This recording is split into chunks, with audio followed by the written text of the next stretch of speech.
نحمده ونصلي على رسوله الكريم اما بعد فاعوذ بالله من الشيطان الرجيم بسم الله الرحمن الرحيم رب اشرح لي صدري ويسر لي امري واحلل عقدة من لساني يفقهوا قولي۔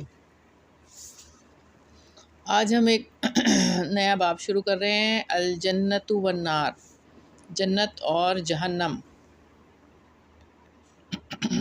اور یہ ساری احادیث عالم غیب سے ہیں، تو اس کی تشریح کیا ہوگی؟ اس کے لیے بہت مختصر سی ہوگی جو بھی ہوگی۔ حدیث دیکھتے ہیں، ان انس ابن مسعود عن ابن مسعود رضی اللہ عنہ ان رسول اللہ صلی اللہ علیہ وسلم قال آخر من يدخل الجنة رجل فهو يمشي مرة ويكبو مرة وتسفعه نار مرة فإذا ما جاوزها التفت إليها فقال تبارك الذي نجاني منك لقد أعطاني الله شيئا ما أعطاه أحدا من الأولين والآخرين فترفع له شجرة فيقول أي رب أدنني من هذه الشجرة فلأستظل بظلها وأشرب من مائها فيقول الله عز وجل يا ابن آدم لعلي إن أعطيتكها سألتني غيرها فيقول لا۔ اس کی نا ایکو ختم کر دیں، ایکو ختم کر دیں۔ فیقول لا یا ربی ویواحدہ اللہ یسألہ غیرہا وربہ یعذرہ لأنہ یرا ما لا صبر لہ علیہ فیدنیہ منہا فیستظل بظلہا ویشرب من مائہا ثم ترفع له شجرة هي أحسن من الأولى فيقول أي ربي أدنني من هذه ألا يسأله غيرها وربه يعذره لأنه يرى ما لا صبر له عليه فيدنيه منها فيستظل بظلها ويشرب من مائها وربه يعذره لأنه يرى ما لا صبر له عليه فيدنيه منها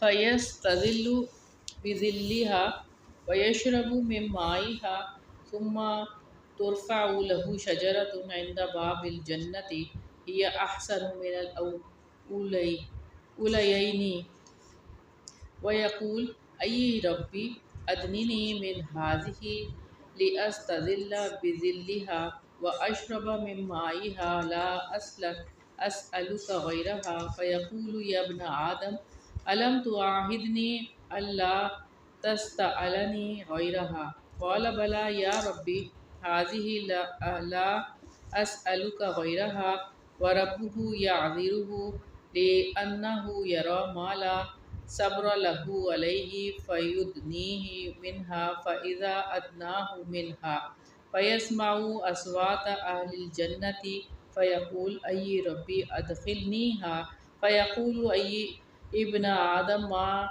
يسريني منك أيرزيك أن أوتيك الدنيا ومثلها معها قال يا ربي أتستهزئ مني وأنت رب العالمين فضحك ابن مسعود رضی اللہ عنہ فقال ألا تسألوني مما أضحك فقالوا مما تضحك قال هكذا ضحك رسول الله صلى الله عليه وسلم فقالوا مما تضحك يا رسول الله قال من ضحك رب العالمين حين قال أتستهزئ مني وأنت رب العالمين فيقول إني لا أستهزئ منك ولكني على ما أشاء قادر وفي روایتی قدیر۔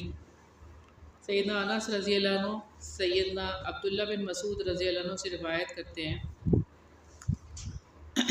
کہ رسول اللہ صلی اللہ علیہ وسلم نے فرمایا کہ سب سے آخر میں جنت میں داخل ہونے والے آدمی کی صورتحال یہ ہوگی کہ چلتے چلتے منہ کے بل گرے گا، آگ اس کے چہرے کو جھلساتی رہے گی۔ جب وہ جہنم کو عبور کر جائے گا تو اسے مخاطب ہو کر کہے گا، وہ ذات بابرکت ہے جس نے مجھے تجھ سے نجات دلائی اور مجھے تجھ سے آزاد کر کے جو کچھ عطا کیا وہ اولین و آخرین میں سے کسی کو نہیں دیا۔ اتنے میں اسے ایک درخت دکھائی دے گا، وہ کہے گا، اے میرے رب، مجھے اس درخت کے قریب پہنچا دے تاکہ میں اس کا سایہ حاصل کر سکوں اور وہاں کا پانی پی سکوں۔ اللہ رب العزت فرمائے گا، اے آدم کے بیٹے، اگر میں تیرا یہ مطالبہ پورا کر دوں تو کسی اور چیز کا سوال تو نہیں کرے گا؟ وہ کہے گا، نہیں اے میرے رب۔ وہ اللہ تعالیٰ سے عہد و پیما کرے گا کہ مزید کسی چیز کا مطالبہ نہیں کرے گا، لیکن آگے چل کر اس کا رب اس کو معذور سمجھے گا کیونکہ اسے علم ہے کہ یہ صبر نہیں کر سکے گا۔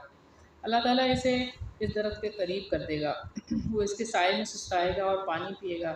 اتنے میں اسے اس درخت کی نسبت ایک اور خوبصورت درخت دکھائی دے گا، وہ کہے گا، اے میرے رب، مجھے فلاں درخت کے قریب کر دے تاکہ اس کا پانی پی سکوں اور اس کے سائے میں آرام کر سکوں، اور میں وعدہ کرتا ہوں کہ مزید کوئی سوال نہیں کروں گا۔ اللہ تعالیٰ فرمائے گا، اے ابن آدم، کیا تو نے مجھ سے مزید مطالبہ نہ کرنے کا وعدہ نہیں کیا تھا؟ اب اگر میں تجھے اس درخت تک پہنچا دوں تو مزید کوئی مطالبہ تو نہیں کرے گا۔ وہ آئندہ کوئی سوال نہ کرنے کا عہد و پیما کرے گا، لیکن اس کا رب اسے آئندہ بھی معذور سمجھے گا کیونکہ وہ جانتا ہے کہ وہ صبر نہیں کر سکے گا۔ اللہ تعالیٰ اسے دوسرے درخت کے پاس پہنچا دے گا، وہ اس کے سائے میں بیٹھے گا اور وہاں کا پانی پیے گا۔ اتنے میں اسے پہلے دونوں درختوں سے حسین درخت کے دروازے کے قریب تیسرا درخت دکھائی دے گا۔ وہ بے صبری کا مظاہرہ کرتے ہوئے دعا کرے گا، اے میرے رب، مجھے اس درخت کے قریب کر دے تاکہ میں اس کا سایہ حاصل کر سکوں اور وہاں کا پانی پی سکوں، اور مزید میں تجھ سے کوئی سوال نہیں کروں گا۔ اللہ تعالیٰ فرمائے گا، ابن آدم، کیا تو نے مجھ سے وعدہ نہیں کیا تھا کہ مزید کسی چیز کا مطالبہ نہیں کرے گا؟ وہ کہے گا، کیوں نہیں اے میرے رب، بس یہی مطالبہ ہے، اس کے بعد کچھ نہیں مانگوں گا۔ لیکن اس کا رب اسے معذور سمجھے گا کیونکہ وہ آئندہ ایسی چیزیں دیکھے گا جن پر صبر نہیں کر سکے گا۔ اللہ تعالیٰ اسے اس تیسرے درخت کے قریب کر دے گا۔ جب وہ اس کے قریب پہنچے گا تو جنت والوں اس کی آوازیں سنے گا اور کہے گا، اے میرے رب، مجھے جنت میں داخل ہی کر دے۔ اللہ تعالیٰ فرمائے گا، کون سی چیز تجھے تیری دعا قبول کرنے سے روک سکتی ہے؟ اے میرے بندے، اگر میں تجھے دنیا اور اس کی مثل ایک اور دنیا کے برابر دے دوں تو راضی ہو جائے گا؟ وہ بندہ کہے گا، اے میرے رب، تو جہانوں کا پالا نہار ہونے کے باوجود مجھ سے مذاق کرتا ہے، یہ تجھے زیب نہیں دیتا۔ ابن مسعود رضی اللہ عنہ ہنس پڑے اور کہا، کیا تم لوگ مجھ سے میرے ہنسنے کے بارے میں دریافت نہیں کرتے؟ انہوں نے کہا، اچھا، ہنسنے کی وجہ بتائیے۔ انہوں نے کہا، رسول اللہ صلی اللہ علیہ وسلم اس مقام پر اسی طرح ہنسے تھے۔ صحابہ رضی اللہ عنہم نے پوچھا، اے اللہ کے رسول، آپ کیوں ہنس رہے ہیں؟ آپ صلی اللہ علیہ وسلم نے فرمایا کہ جب اس بندے نے کہا، تو جہانوں کا پالنہار ہونے کے باوجود مجھ سے مذاق کرتا ہے، تو اللہ تعالیٰ ہنس پڑے، اس لیے میں بھی ہنس پڑا۔ پھر اللہ تعالیٰ نے فرمایا، میں تجھ سے مذاق نہیں کر رہا، میں تو جو چاہتا ہوں وہ کرنے پر قادر ہوں۔ تو یہاں پر آخری آنے والے شخص کے بارے میں جو بات تھی وہ ہم نے دیکھی۔ سب سے آخر میں جانے والے کی یہ ہوگی کہ اس کو دنیا کے برابر جنت دی جائے گی، تو جو ان سے پہلے جائیں گے ان کی جنت کی کیا حال ہے۔ عن ابی امامۃ باہلی قال سمعت رسول اللہ صلی اللہ علیہ وسلم یقول اتانی رجلان فاخذا بزوی فاتایا جبلا وعرا فقال اسعد فقلت انی لا اطیقه فقال انا سنسهله لك فصعدت حتى اذا كنت في سواء الجبل اذا انا باصوات شديدة قلت ما هذه الاصوات قالوا هذا اواه اهل النار ثم انطلق بي فاذا انا بقوم معلقين بأراقيبهم مشققه أشداقهم تسيل أشداقهم دما. قال قلت من هؤلاء؟ قال هؤلاء الذين يفطرون قبل تحلة صومهم. فقال جابت اليهود والنصارى. فقال سليمان ما أدري أسمعه أبو أمامة من رسول الله صلى الله عليه وسلم أم شيء من رأيي. ثم انطلق بي فإذا بقوم أشد شيء اتفاقا وأنتنيه ريحا وأسوده منظرا. فقلت من هؤلاء؟ فقال هؤلاء قتل الكفار. ثم انطلقا بي فإذا بقوم أشد شيء اتفاقا وأنتنيه ريحا كأن ريحهم المراحز. قلت من هؤلاء؟ قال هؤلاء زانون والزواني. ثم انطلقا بي فإذا أنا بنساء تنحش ثديهن هن الحيات. قلت ما بال هؤلاء؟ قال هؤلاء اللاتي يمنعن أولادهن ألبانهن. ثم انطلقا بي فإذا أنا بغلمان يلعبون بين النهرين. قلت من هؤلاء؟ قال هؤلاء ذراري المؤمنين. ثم أشرب فأبي شرفا فإذا أنا بنفر ثلاثة يشربون من خمر لهم. قلت من هؤلاء؟ قال هؤلاء جعفر وزيد وابن رواحة رضي الله عنهم. ثم أشرب فأبي شرفا آخر فإذا أنا بنفر ثلاثة. قلت من هؤلاء؟ قال هذا إبراهيم وموسى وعيسى عليهم السلام وهم ينتظرونك. سیدنا ابو امامہ باہلی رضی اللہ عنہ کہتے ہیں کہ میں نے رسول اللہ صلی اللہ علیہ وسلم کو یہ فرماتے سنا کہ میرے پاس دو آدمی آئے. انہوں نے میرا بازو پکڑا اور مجھے ایک دشوار گزار پہاڑ کے پاس لے گئے. انہوں نے مجھے کہا اس پر چڑھو. میں نے کہا مجھ میں تو اتنی طاقت نہیں کہ اس پر چڑھ سکوں. انہوں نے کہا ہم تیرے لیے آسان کر دیں گے. سو میں نے چڑھنا شروع کر دیا. جب میں پہاڑ کی چوٹی پر پہنچا تو شدید قسم کی آوازیں سنائی دیں. میں نے پوچھا یہ آوازیں کیسی ہیں؟ انہوں نے کہا یہ جہنمیوں کی چیخ و پکار ہے. پھر وہ مجھے لے کر آگے چلے. ایک وہاں پر پہنچ کر میں کیا دیکھتا ہوں کہ کچھ لوگ الٹے لٹکائے گئے ہیں. ان کی باچھوں کو پھاڑا جا رہا ہے اور وہاں سے خون بہہ رہا ہے. میں نے کہا یہ کون لوگ ہیں؟ انہوں نے کہا یہ وقت سے پہلے روزہ افطار کر دینے والے لوگ ہیں. پھر فرمایا یہود و نصارہ ناکام و نامراد ہو گئے. راوی حدیث سلمان کہتے ہیں مجھے یہ علم نہ ہو سکا کہ یہود و نصارہ کے متعلق یہ الفاظ سیدنا ابو امامہ نے رسول اللہ صلی اللہ علیہ وسلم سے روایت کیے ہیں یا ان کی اپنی رائے ہے. پھر وہ دونوں مجھے لے کر آگے بڑھے. میں کیا دیکھتا ہوں کہ کچھ لوگ پھولے ہوئے ہیں. ان سے بدترین بدبو آ رہی ہے اور انتہائی سیاہ منظر پیش کر رہے ہیں. میں نے پوچھا کہ یہ لوگ کون ہیں؟ انہوں نے کہا یہ مقتول کفار ہیں. پھر وہ میرے ساتھ آگے بڑھے اور ایسے لوگوں کے پاس سے گزرے جو بری طرح پھولے ہوئے ہیں. ان سے بیت الخلاء کی بدترین بدبو آ رہی ہے. میں نے پوچھا یہ کون لوگ ہیں؟ انہوں نے کہا زانی مرد اور عورتیں ہیں. پھر وہ مجھے لے کر آگے بڑھے. ہم ایسی عورتوں کے پاس سے گزرے کہ سانپ ان کے پستانوں کو نوچ رہے تھے. میں نے پوچھا یہ عورتیں کون ہیں؟ انہوں نے کہا یہ اپنے بچوں کو دودھ نہ پلانے والی عورتیں ہیں. پھر وہ مجھے لے کر آگے بڑھے. میں کیا دیکھتا ہوں کہ دو نہروں کے درمیان میں کچھ بچے کھیل رہے ہیں. میں نے پوچھا یہ کون ہیں؟ انہوں نے کہا یہ مومنوں کے بچے ہیں. پھر وہ مجھے ایک اونچی جگہ کی طرف لے گئے. میں کیا دیکھتا ہوں کہ 3 افراد شراب طہور پی رہے تھے. میں نے پوچھا یہ کون ہیں؟ انہوں نے کہا یہ جعفر، زید اور ابن رواحہ ہیں رضی اللہ عنہ.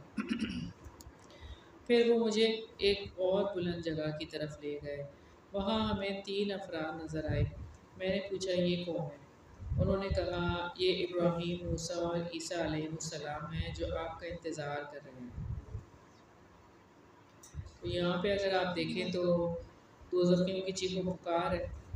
اور یہ معراج کی بات ہے کہ آپ صلی اللہ علیہ وسلم کو سیر کرائی جا رہی ہے جنت اور جہنم کی۔ روزہ دار کی بات آئی ہے کہ روزہ افطار جلدی کرنے والے، اور کفار مقتولین کا عذاب کی بات ہے، اور زانیوں کی بات ہے، اور وہ عورتیں تھیں جو جان بوجھ کر اپنے بچوں کو دودھ نہیں پلاتی۔ فیشن ہی بن گیا کہ نہیں ہمیں شرم آتی ہے، یہ سمجھتے ہیں کہ جو بات آپ دیکھیں شرم آتی ہے، لے کے بیٹھے ہیں ہمارا دین بتا رہا ہے۔ حالانکہ صحت ہے ماں کی اور بچے کی، دونوں کی صحت ہے، آسانی ہے۔ اللہ ہدایت دے۔ اگلی حدیث، جن کو نہیں پتا تھا باتوں کا کہ سانپ ایسے نوچتے ہیں فلاں کو، تو ان سے جس سے غلطی ہو گئی ہے تو پھر وہ غلطی تو معافی ہو جاتی ہے نا، اس کی تو معافی طلبی ہو جاتی ہے، معاف کر لیں اللہ تعالیٰ معاف کرنے والا ہے۔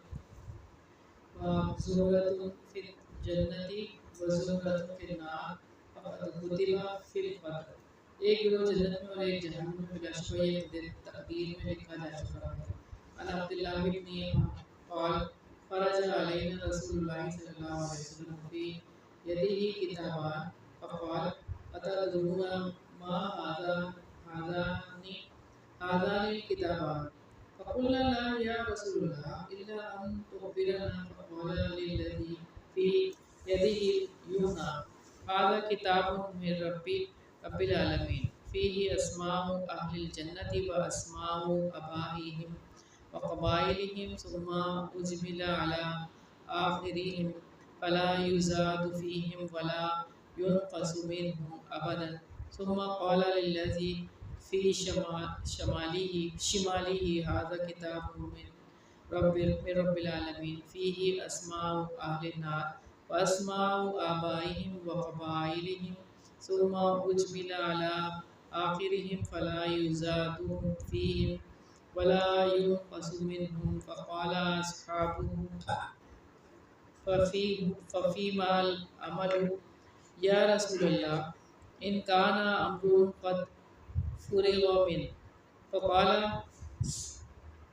سددوا وقاربوا فإن صاحب الجنة يختم له بعمل أهل الجنة وإن عمل أي عمل إن صاحب النار يختم له بعمل أهل النار وإن عمل أي عمل ثم قال رسول الله صلى الله عليه وسلم بيديه فنبذهما ثم قال فرغ ربكم من العباد فريق في الجنة وفريق في السعير۔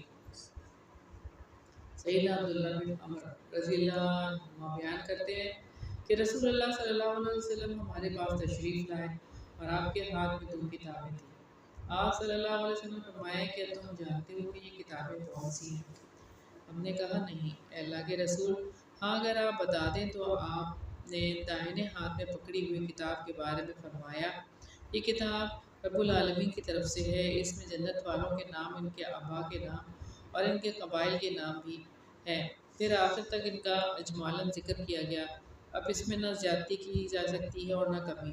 پھر بائیں ہاتھ میں پکڑی ہوئی کتاب کی بابت فرمایا یہ کتاب بھی رب العالمین کی طرف سے ہے، اس میں جہنمیوں کے نام، ان کے آبا کے نام اور ان کے قبائل کے نام ہیں۔ پھر آخر تک ان کا اجمالاً ذکر کر دیا گیا۔ اب اس میں کوئی کمی پیشی نہیں ہو سکتی۔ صحابہ رضی اللہ عنہ نے عرض کیا اللہ کے رسول عمل کا کیا مقصد ہوا؟ آیا اس معاملے سے فارغ ہوا جا چکا ہے؟ آپ صلی اللہ علیہ وسلم نے فرمایا راہ ثواب پر چلتے رہو اور میانہ روی اختیار رکھو، بلا شبہ جنتی آدمی کا اختتام جنت میں لے جانے والے اعمال پر ہوگا۔ وہ پہلے جو بھی عمل کرتا رہے، اور جہنمی جنت کی زندگی کا اختتام دوزخ میں لے جانے والے اعمال پر ہوگا، وہ پہلے جو بھی عمل کرتا رہے۔ پھر رسول اللہ صلی اللہ علیہ وسلم نے ان 2 کتابوں کو پھینک دیا اور فرمایا تمہارا رب اپنے بندوں سے فارغ ہو چکا ہے، ایک فریق جنت میں اور جائے گا اور دوسرا جہنم میں۔ یہ تو حقیقی کتابیں تھیں جو آپ صلی اللہ علیہ وسلم نے صحابہ رضی اللہ عنہ کو دکھائیں لیکن صحابہ کرام رضی اللہ عنہ کو ناموں کی تفسیر کا علم نہ ہو سکا۔ اور پھر آپ صلی اللہ علیہ وسلم نے مطلوبہ چیز کی وضاحت کے بعد کتابوں کو عالم غیب کی طرف پھینک دیا۔ اس قسم کی احادیث سے بعض لوگ بے عملی کا استدلال کرتے ہیں کہ اللہ تعالیٰ جو فیصلہ ہمارے بارے میں کر چکے ہیں وہ تو ہمیں تسلیم کرنا پڑے گا۔ ایسے لوگ در حقیقت تقدیر پر ایمان لانے کے تقاضے پورے نہیں کر سکے۔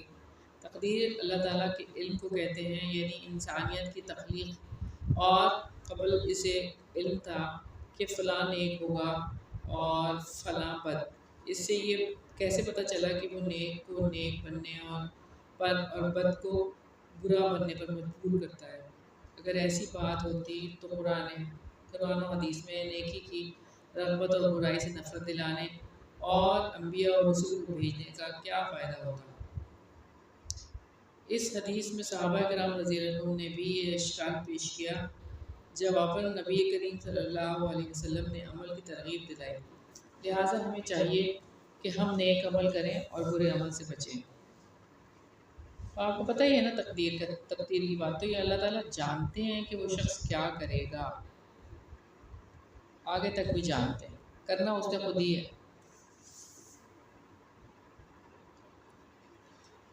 یہ بالکل ایسے ہی ہے، ہم دنیا میں بھی اس چیز کا ایکسپیرینس کرتے ہیں کہ ایک استاد اپنے جب دیکھتا ہے کہ شاگرد کو، اور وہ کہتا ہے کہ یہ شاگرد تو فیل ہی ہو جائے اور یہ پاس ہو جائے گا اور یہ تو ٹاپ کرے گا، کیا اس نے دیکھا تھا پیپر دیتے ہوئے؟ یعنی پیپر دینے سے پہلے ہی اس نے یہ کہہ دیا۔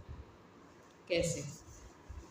اتنی معمولی سی ہماری سامنے چیزیں ہیں، تو وہ تو رب ہے، وہ کیسے نہیں جانے گا؟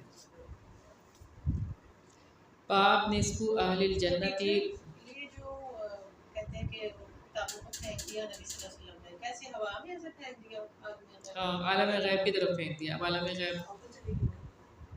عالم غیب یعنی اب وہ فرشتوں نے اٹھا لیا ہوگا۔ یہ تقدیر تو لکھی جا چکی ہے، پھینکنے کا مطلب یہ ہے تقدیر لکھی جا چکی ہے۔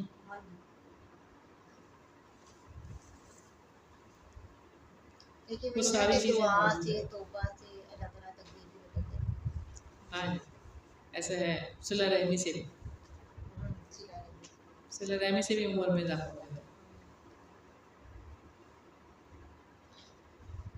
باب نصف اہل الجنتی امت محمد صلی اللہ علیہ وسلم، آدھے جنتی امت محمد صلی اللہ علیہ وسلم میں سے ہوں گے۔ ان عبداللہ قال كنا مع النبی صلی اللہ علیہ وسلم فی قبۃ فقال اترضون ان تکونوا ربع اہل الجنہ قلنا نعم فقال اترضون ان تکونوا ثلث اہل الجنہ فقلنا نعم فقال اترضون ان تكونوا شطر اہل الجنہ قلنا نعم قال والذی نفس محمد بیدہ انی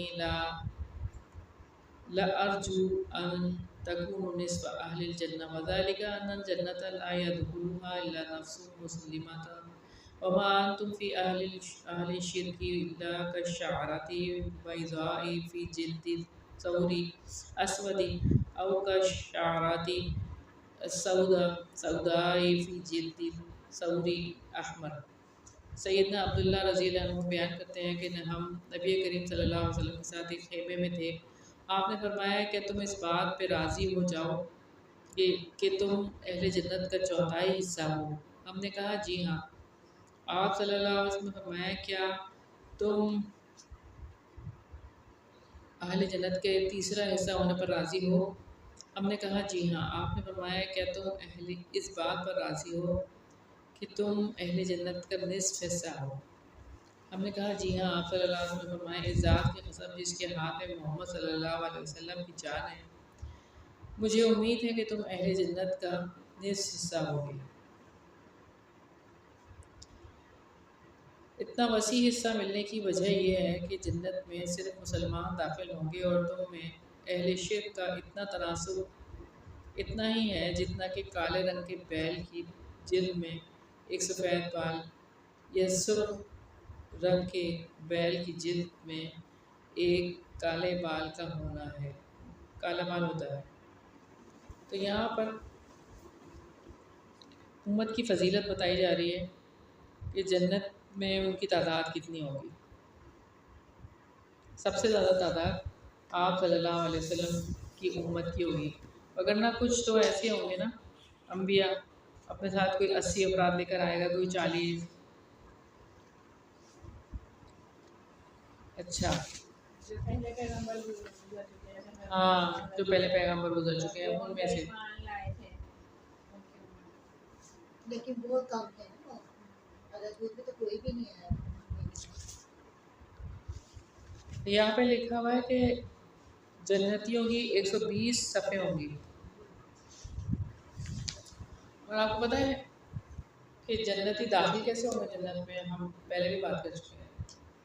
ایسے کھڑے ہو گئے، ایسے لائن میں نہیں کھڑے ہو، ایک کے پیچھے ایک نہیں ہو، ایسے ہو. جتنے بھی جنتیں ہوں گے سارے ایسے کھڑے ہوں گے. جنت کا دروازہ کتنا بڑا ہوگا، وہ سب ایک ساتھ ہی اندر انٹر ہوں گے.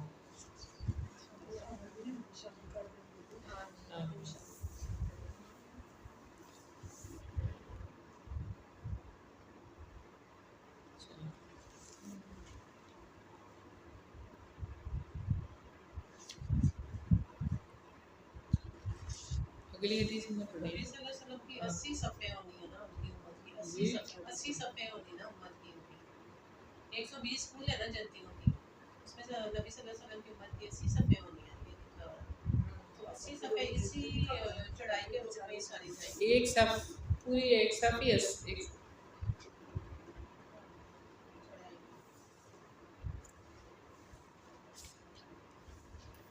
باب اول من یدخل الجنت من امتی المہاجرون.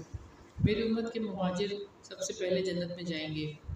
عن عبداللہ ابن عمر قال قال رسول اللہ صلی اللہ علیہ وسلم اتعلم اول زمرۃ تدخل الجنت من امتی قلت اللہ ورسولہ عالم. فقال المہاجرون یأتون یوم القیامۃ الی باب الجنت ویستفتحون فیقول لهم الخزنہ او قد حوسبتم فیقولون بأي شيء تحاسب وإنما كان أسيافنا على عواتقنا في سبيل الله حتى متنا على ذلك. قال فسيفتح له فيقيلون فيه 40 عاما قبل أن يدخلها الناس. سیدنا عبداللہ بن عمر رضی اللہ عنہما بیان کرتے ہیں کہ رسول اللہ صلی اللہ علیہ وسلم نے فرمایا کہ تم میری امت کی اس جماعت کو جانتے ہو جو سب سے پہلے جنت میں داخل ہوگی. میں نے کہا اللہ اور اس کا رسول ہی بہتر جانتے ہیں. آپ نے فرمایا وہ جماعت مہاجرین کی ہے، وہ روز قیامت جنت کے دروازے پر آ کر دروازے کھولنے کا مطالبہ کریں گے. دربان ان سے پوچھے گا آیا تمہارا حساب کتاب ہو چکا ہے؟ وہ کہیں گے کس موضوع پر ہم سے حساب کتاب لیا جائے؟ مرتے دم تک اللہ تعالیٰ کے راستے میں ہماری تلواریں ہمارے کندھوں پر رہیں. وہ ان کے لیے دروازہ کھول دے گا اور داخل ہو کر عام لوگوں کے داخلے سے پہلے 40 سال کا قیلولہ بھی کر چکے ہوں گے. اس میں جہاد کرنے والے مہاجرین کی فضیلت اور منقبت کا بیان ہے یہاں پر، اور عام لوگوں کا جنت میں داخلہ شروع ہوگا. پھر تو وہ جنت میں 40 سال آرام بھی کر چکے ہوں گے. یعنی صحابہ ہاں مہاجرین تو وہی ہیں.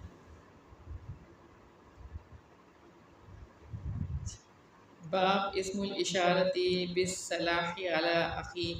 اپنے بھائی کی طرف اسلحہ سے اشارہ کرنے کا گناہ. عن ابی بکرۃ ان نبی صلی اللہ علیہ وسلم قال اذا اشار الرجل على اخیہ بالسلاح فہما على حروف جہنم فاذا قتلہ وقعا فیہ جمیعا. سیدنا ابو بکر رضی اللہ عنہ سے روایت ہے کہ نبی کریم صلی اللہ علیہ وسلم نے فرمایا کہ جب آدمی اپنے بھائی کی طرف کسی ہتھیار وغیرہ کے ساتھ اشارہ کر رہا ہوتا ہے تو وہ دونوں دوزخ کے کنارے پر ہوتے ہیں. اگر وہ قتل کر دیتا ہے تو دونوں جہنم میں گر جاتے ہیں.